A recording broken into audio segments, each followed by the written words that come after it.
Gloire, gloire, gloire, gloire à l'Éternel des armées. Nous bénissons le Seigneur pour le souffle de vie qu'il ne cesse de nous accorder en ce jour. Bienvenue à une minute de prière de ce samedi 9 août 2025. Aujourd'hui, le Seigneur a mis en mon cœur le désir de partager avec vous ce passage de 1 Thessaloniciens chapitre 1, les 9e et 10e versets que je lis au nom de notre Seigneur Jésus-Christ.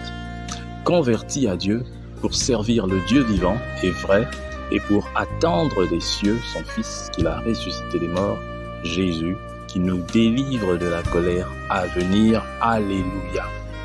Bien souvent, lorsque nous présentons la parole de Dieu, nous aimons, nous, les pasteurs, les prophètes, présenter Dieu comme ce Père bienveillant, compatissant, lent à la colère, qui pardonne toujours, miséricordieux donc, mais nous oublions de présenter aussi ce côté où, à la fin, lorsque la patience aura atteint sa limite ou ses limites, lorsque le temps sera venu, il y aura la fin de toute chose, il y aura cette colère de Dieu.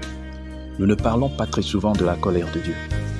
Mais or, la colère à venir devient chose toujours plus compréhensible à la lumière des événements qui se déroulent autour de nous. Les iniquités commises sans honte sur le plan international. Vous voyez des peuples qui ils quittent leur pays, ils vont dans un autre pays pour tuer, pour massacrer, piller.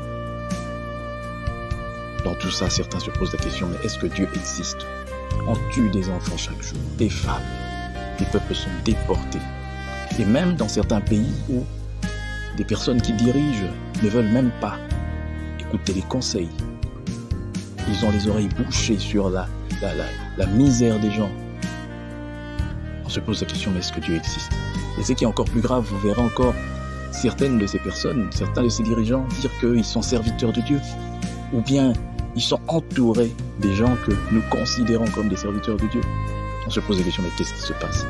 Il y a la misère, il y a tout ça, mais les gens s'enrichissent, les gens détournent l'argent, les gens font des choses.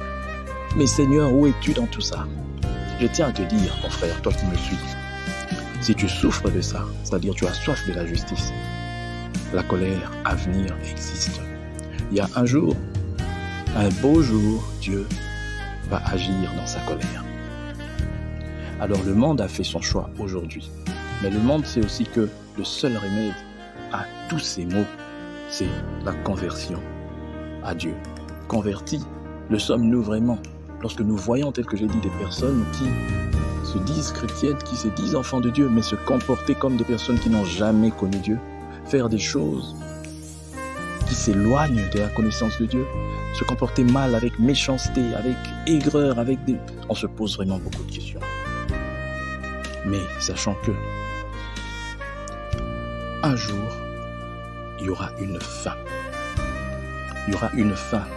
Et la colère de Dieu sera terrible. Vous pouvez lire dans Matthieu 24. La colère de Dieu sera terrible.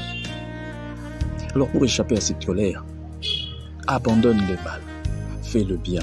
Reçois Jésus-Christ dans ton cœur comme Seigneur et Sauveur. Pas seulement en parole, mais crois aussi en ses saluts.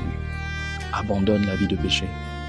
Embrasse cette vie d'enfant de Dieu, d'enfant réconcilié avec Dieu, et que la gloire revienne à Jésus-Christ pour les siècles des siècles. Amen. Soyez bénis, bon samedi à tous, bon week-end à tous, que Dieu vous bénisse.